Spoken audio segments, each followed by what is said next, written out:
Hello student, आज मैं आपको जो है बैंकिंग लो एंड प्रैक्टिस का एक टॉपिक है उसके बारे में बता रही हूँ, सिक्योर्ड एंड अनसिक्योर्ड लोन। कि ऑलमोस्ट बैंक जो है वो कस्टमर को लोन प्रोवाइड करता है।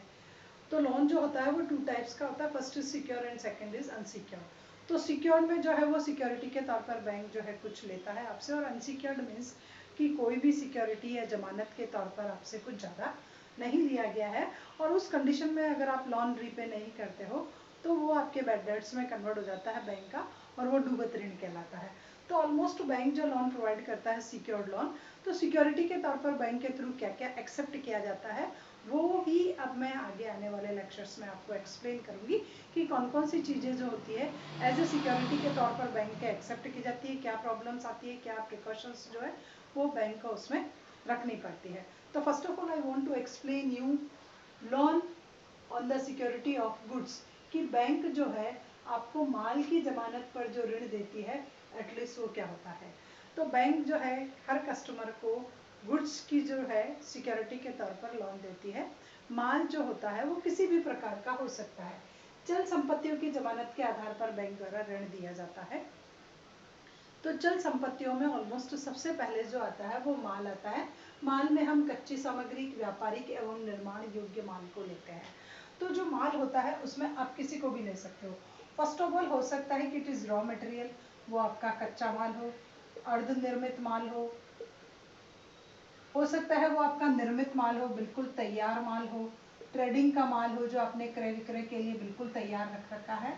किसी भी प्रकार का माल हो सकता है जो बैंक द्वारा एज ए सिक्योरिटी के तौर पर रख करके और अपने कस्टमर को लोन प्रोवाइड करने का काम किया जाता है।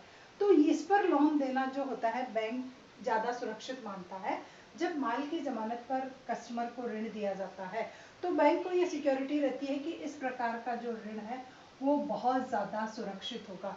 सुरक्षित क्यों होगा? क्योंकि बैंक कभी भी इस माल को बेच सकता है मार्केट में, और बेच करके और ऋण की रकम को वापस जो है वो वसूल किया जा सकता है। और एक बहुत ज़्यादा आसान रहता है। आसान क्यों रहता है? क्योंकि बैंक ने आपका कच्चा माल, फिनिश गुड्स जो भी है वो सब देख लिया, वेरिफिकेशन करा लिया, और उसको गोडाउन्स में रख करके फिर आपको लोन दे देता है। उसकी वैल्यूएशन भी आसानी से हो जाती है। तो इस प्रकार माल की जमानत पर ऋण देना ज़्यादा सुरक्षित है, ज़्यादा सुविधाजनक है। क्यों? क्योंकि माल का स्वामित्व और ऋण वसूलना ये सब सुविधाजनक रहता है। अब माल का स्वामित्व बैंक कैसे चेक करेगा कि ये जो माल है वो आपका है या नहीं है?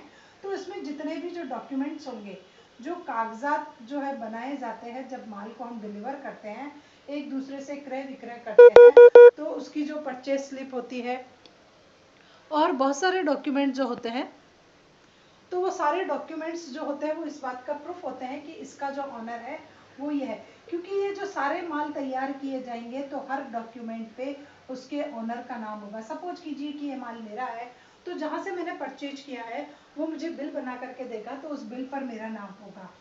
और अगर मैंने कहीं कोई ऑक्ट्री पे किया, कुछ भी पे किया है, मैंने टैक्स वगैरह कुछ भी किया है, तो हर स्लिप पे मेरा नाम होगा। तो ये इस बात का प्रूफ है कि इस माल की ऑनरशिप मेरी है, इसका स्वामित्व मेरा है। इसका ओरिजिन का सर्टिफिकेट ले लो, कहीं से मैंने परचेज किया उसका ले लो। तो इस प्रकार माल की जमानत पर ऋण देना ज़्यादा सुरक्षित, ज़्यादा आसान है, क्योंकि माल के स्वामित्व और ऋण को वसूलना बिल्कुल सुविधाजनक है। स्वामित्व इसलिए सुविधाजनक है कि डॉक्यूमेंट जो मैंने जो डॉक्यूमेंट्स वहाँ बैंक को बताए हैं उन पर मेरी ऑनरशिप है, मेरा नाम कहीं ना कहीं लिखा हुआ है। और ऋण वसूलना इसलिए सुविधाजनक है क्योंकि इस प्रकार के माल को बाजार में ले जा करके बेच करके बैंक आसानी से अपने ऋण की वसूली कर सकता है। अब क्या होता है कि ये जो माल मैंने रखा है बैंक में, ये माल भिन्न भिन्न प्रकृति का होता है, सबका नेचर अलग अलग तरीके का है। कोई एकदम फिनिश गुड्स है, कोई अभी सेमी रॉ मटेरियल है, कोई बिल्कुल ही रॉ मटेरियल है। तो माल का जो नेचर होगा वो अलग अलग होगा। उसके बाद इनकी किस्म भी अलग अलग होगी, इनकी क्वालिटीज होगी वो डिफरेंट डिफरेंट होगी। कोई हायर क्वालिटी वाला होगा, किसी का लोअर का होगा, किसी का मिड का होगा। तो माल की प्रकृति जो होती है वो अलग अलग होती है। उसके बाद अनेक किस्म का माल होता है, वैरायटी ऑफ जो है क्वालिटी उसका माल जो होता है वो बैंक के पास एज ए सिक्योरिटी के तौर पर आता है। और उनके प्राइस में फ्लक्चुएशन होता रहता है, उनके मूल्य में जो है उतार चढ़ाव बहुत ज़्यादा आता है। अतः बैंक को माल की जमानत पर ऋण देते समय कहीं कठिनाइयाँ आती है, बहुत सारी प्रॉब्लम को जो है वो बैंक को फेस करना पड़ता है जब वो इस प्रकार के माल की जमानत पर ऋण देता है। तो सबसे पहली कठिनाई क्या आती है, माल की शेषशील प्रकृति। माल की शेषशील प्रकृति का मतलब होता है कि ये माल जो है वो नष्ट होने वाला होता है। आप किसी भी प्रकार के माल को रख लीजिए गिरवी के तौर पर, एटलीस्ट वो कभी न कभी नष्ट होगा ही होगा। गेहूं को रखते हैं, तेल के पीपे को रखते हैं, गुड़ को रखते हैं, चीनी को रखते हैं, आप किसी भी माल को रख करके देख लीजिए, सब में शेषशील प्रकृति होती है। हाँ, कुछ माल जो होता है वो अल्पकालीन प्रवृत्ति का होता है, अल्पकाल में ही शेषशील हो जाता है, कुछ जाकर के दीर्घ काल में होता है। कुछ में आप थोड़ी सी प्रिकॉशन रखते हो तो उसको थोड़ा सा लॉन्ग लाइफ, उसकी थोड़ी सेफ्टी जो है वो आप कर सकते हो, उसमें कुछ पेस्टिसाइड्स और कुछ खर्चे एक्सपेंडिचर कर करके और उसकी शेषशीलता को हम बढ़ा सकते हैं कि थोड़ा वो लॉन्ग लाइफ चल सके। तो सबसे पहली प्रॉब्लम आती है कि माल की जमानत पर ऋण देने पर माल में शेषशील प्रवृत्ति होती है। तो ऋण अगर अल्पकालीन है तब तो ठीक है, अगर ऋण दीर्घकालीन माल की जमानत का आधार पर दे दिया तो माल का नष्ट होना तो बिल्कुल निश्चित है कि after a certain time periods वो उस गुड्स में थोड़ी सी मिस्टेक तो होगी, तेल है तो अलग हो जाएगा, गुड़ है तो कुछ अलग खराबी उसमें आ सकती है। उसके बाद है माल का मूल्य। सेकंड प्रॉब्लम या सेकंड कठिनाई आती है उसके प्राइस को लेकर के कि प्राइस में जो है वो फ्लक्चुएशंस होते रहते हैं, कभी अपर में होता है, कभी लोअर में जाता है। हर प्रकार के सामान की जो होती है, हर प्रकार के माल की जो मूल्य होते हैं उनमें उतार चढ़ाव आते रहते हैं। तो एक प्रॉब्लम बैंक को कठिनाई ये फेस करनी पड़ती है कि अगर प्राइस में फ्लक्चुएशन हुआ तो बैंक एस्टिमेशन नहीं लगा पाएगा कि इसका रियल में अब क्या प्राइस है जब आपको उसको बेचना है।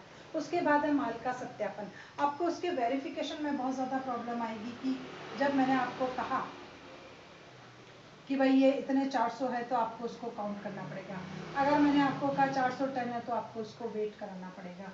और इस प्रकार उसका वेरिफिकेशन और उसका सत्यापन करने में बैंक का बहुत ज़्यादा समय जा सकता है कि मैं कह रही हूँ पूरा पूरा गोडाउन जो है इतने प्रकार के कपड़ों से भरा हुआ है, इसमें 1000 जो है वो सेट्स है। अब बैंक को उन 1000 सेट्स को काउंट करना पड़ेगा कि किस प्रकार जो है एक एक जो पैक है वो 10 का है तो कितने कितने हैं। तो इस प्रकार माल के सत्यापन में जो है बैंक को बहुत ज़्यादा समय लग जाता है और सत्यापन करना थोड़ा सा टिपिकल भी हो जाता है। कभी कभी सत्यापन में मिस्टेक हो जाती है, अगर हम कुछ भूल चुके होते हैं काउंटिंग में, वेट में, तो फिर वेरिफिकेशन में बहुत ज़्यादा प्रॉब्लम आती है। नेक्स्ट आता है गोदाम का अभाव कि बैंक माल तो रखना चाह रहा है और गोडाउन्स का अगर बैंक के पास अगर नहीं होता है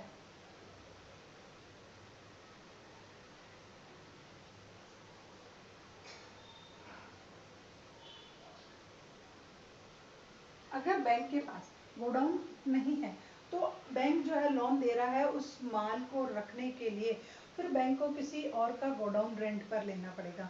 तो अगर बैंक के पास गोडाउन का अभाव है, बैंक अपने गोडाउन में माल को नहीं रख सकता है, तो फिर प्रॉब्लम हो जाएगी क्योंकि जहाँ कहीं माल रखा जाता है वहाँ अगर उसकी सेफ्टी नहीं हुई, वहाँ से वो चोरी चला गया, कुछ और प्रॉब्लम होगी, तो ये भी कठिनाई आती है बैंक के सामने कि जब वो माल की, अगर वो कागज़ की जमानत पर देता है तो कागजात को हम लॉकर में रख देते हैं, गोल्ड को देता है तो थोड़ी सी स्पेस चाहिए, पर अगर माल की जमानत पर ऋण चाहिए तो माल को सेफ्टी से रखने के लिए अकॉर्डिंग टू टेम्परेचर जो है वैसे ही गोडाउंस की रिक्वायरमेंट होती है और ऐसे गोडाउंस हर बैंक के पास नहीं होते हैं। और अगर वो कस्टमर के गोडाउन में रखता है तो फिर वहाँ से चोरी होने का और कपट छलिया होने का भी डर रहता है। उसके बाद होता है किस्तों में ऋण का भुगतान। अब माल की जमानत पर ऋण में यह प्रॉब्लम आती है कि यहाँ पर आपके नगद साख वाला वो नियम चलता है, कैश क्रेडिट वाला, कि आपने जितनी इंस्टॉलमेंट पे की है उसके अकॉर्डिंग जो है कस्टमर को ये राइट होता है कि वो अपने माल को अपने घर ले जा सकता है। तो जब ऐसी कंडीशंस के साथ लोन को फिक्स कर दिया जाता है तो किस्तों में वो माल को ले जा रहा है, तो उस पूरे गोडाउंस के माल को सबसे पहले किस्त में डिवाइड करना पड़ेगा कि पहली किस्त, दूसरी किस्त या तीसरी किस्त में कितना ले जा सकता है, या फर्स्ट और सेकंड दो इंस्टॉलमेंट में पे करेगा तो 50-50 ले जाएगा। तो हर वक्त बैंक को निगरानी रखनी पड़ती है कि पहले इंस्टॉलमेंट के बाद उसको इतना माल ले जाने का अधिकार है। तो ये भी प्रॉब्लम है कि जब किस्तों में ऋण को चुकाना पड़ रहा है तो किस्तों के अनुसार जो बैंक जो है कस्टमर जो है वो क्या ऋण ले जाएगा। उसके बाद अब वस्तुओं के विक्रय में कठिनाइयाँ कि अब ये कमोडिटीज़ अगर बैंक ने लोन रीपे नहीं किया, उस कस्टमर ने बैंक को लोन रीपे नहीं किया और ऋण की वसूली में प्रॉब्लम आ रही है और वो मना कर रहा है, ये वो चुका ही नहीं रहा, उसको आपने 2-3 बार नोटिस दे दिया, तो बैंक के सामने प्रॉब्लम आती है उन कमोडिटीज़ को सेल करने की कि आखिर उनको कहाँ ले जा करके बेचा जाएगा।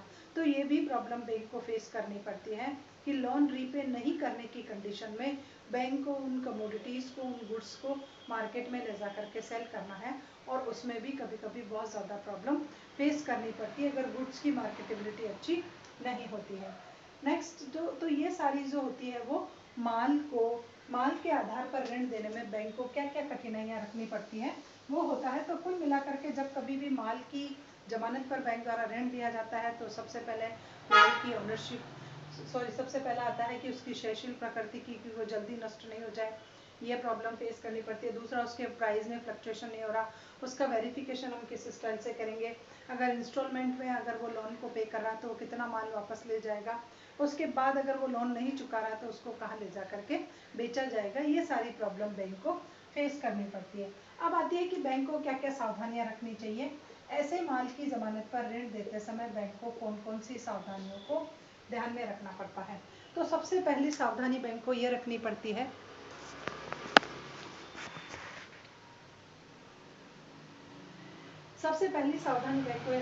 है कि ख्याति प्राप्त ग्राहकों को ऋण, कि बैंक इस प्रकार के जो लोन देता है एटलीस्ट उन्हीं कस्टमर को दिया जाना चाहिए जिनकी गुडविल बहुत अच्छी होती है, मार्केट में जिनकी साख होती है, जो अपने कमिटमेंट के पक्के होते हैं, जिन पर किसी प्रकार का कोई डाउट नहीं होती है, जिनका मॉरल कैरेक्टर बेटर होता हो।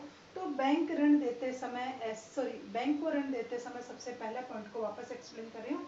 तो बैंक को लोन देते समय जो ऐसे कस्टमर को ऋण देना चाहिए जिनकी मार्केट में अच्छी गुडविल है, जिनकी इकोनॉमिक कंडीशन स्ट्रांग है।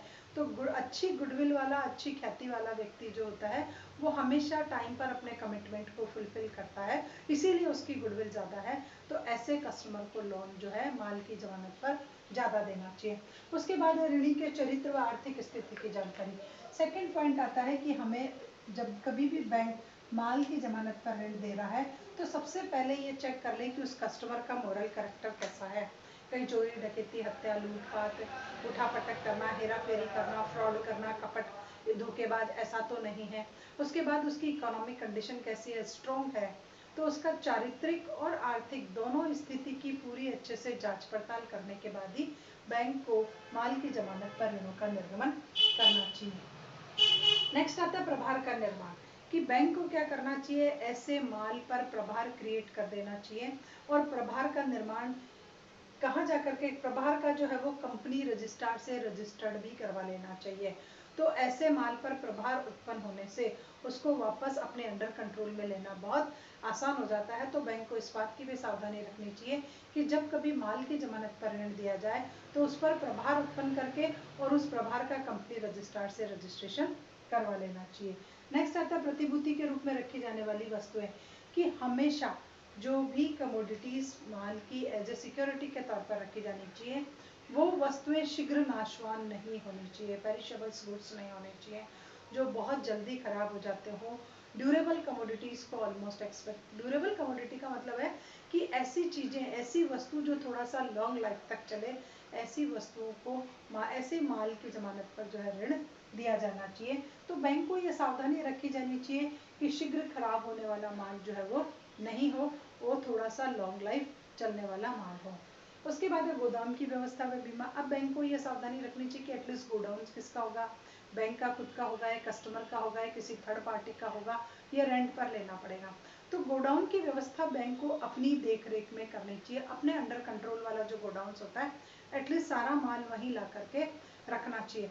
उसके बाद उस गोडाउन का इंश्योरेंस का पेपर भी देख लेना चाहिए कि कस्टमर ने इंश्योरेंस करा रखा है, और अगर कस्टमर ने इंश्योरेंस नहीं करा रखा है तो बैंक को ऐसे माल के गोडाउंस का खुद को इंश्योरेंस करा लेना चाहिए, क्योंकि इंश्योरेंस कराने से सेफ्टी होती है कि कभी भी इन फ्यूचर माल चोरी हो गई, अगर आग लग गई, कुछ भी हो गया हो तो उसका नुकसान जो है वो बीमा कंपनी द्वारा कर दिया जाता है। तो बैंक को सावधानी रखनी चाहिए, सबसे पहले गोडाउन एक सेफ जगह पर हो, पूरा गोडाउन सेफ हो, बैंक के अंडर कंट्रोल वाला गोडाउन हो। उसके बाद जो माल गोडाउन में रखा गया है एटलीस्ट उसका पहले से ही उसका बैंक को लोन इश्यू करने के बाद इंश्योरेंस करा देना चाहिए। उसके बाद है माल की जांच। बैंक को देखना चाहिए कि जो गोडाउन्स जिसमें माल रखा गया वो है किसका, बैंक का है तो भी बैंक को टाइम टू टाइम उसको जाकर के चेक करना चाहिए। और अगर वो गोडाउन अंडर कंट्रोल कस्टमर ही है, हालांकि दो चाबी होती है, एक बैंक लगाता है दूसरा वो लगाता है, तब जाके गोडाउन का ताला खुलता है, लेकिन उसके बावजूद भी बैंक को अगर कस्टमर के अंडर कंट्रोल वाला है, कस्टमर का खुद का गोडाउन है, तो बैंक को समय समय पर वहाँ जाना चाहिए और माल की जांच और वेरिफिकेशन, सत्यापन, एक बार भौतिक सत्यापन करना चाहिए, कैलकुलेशन, काउंटिंग, वेट वगैरह सब कुछ कर लेना चाहिए, ताकि कहीं भी किसी प्रकार के कपट की, हेरा फेरी की, छल की जो है जरूरत नहीं रहे और कस्टमर किसी भी स्टाइल का जो फ्रॉड है वो बैंक के साथ नहीं कर सके। बैंक को इस बात का ध्यान रखना चाहिए।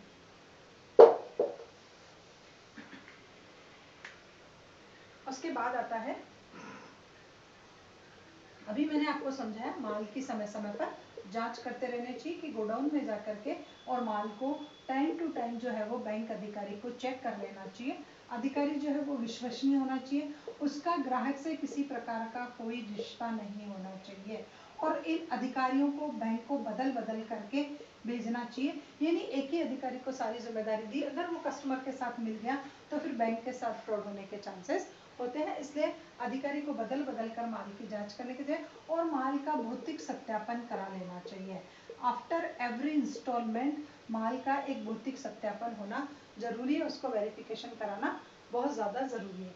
उसके बाद आता है मार्जिन की व्यवस्था। बैंक को सावधानी रखनी है मार्जिन की, कि मार्जिन की जो रेट है वो थोड़ी सी बैंक को हाई रखनी चाहिए, कि जैसे 80 to 60% या 60 to 80% तक का ही लोन देना चाहिए बैंक को। ऑलमोस्ट किसी भी माल की जमानत पर अगर बैंक द्वारा ऋण दिया जाता है तो उसके मूल्य का 40% से लेकर के 30% तक का बैंक को मार्जिन अपने पास रखना चाहिए, क्योंकि प्राइस में फ्लक्चुएशन हो गया या माल खराब हो गया तो फिर बैंक को इसमें नुकसान हो सकता है, इसलिए पर्याप्त मार्जिन की व्यवस्था रखना अनिवार्य होता है।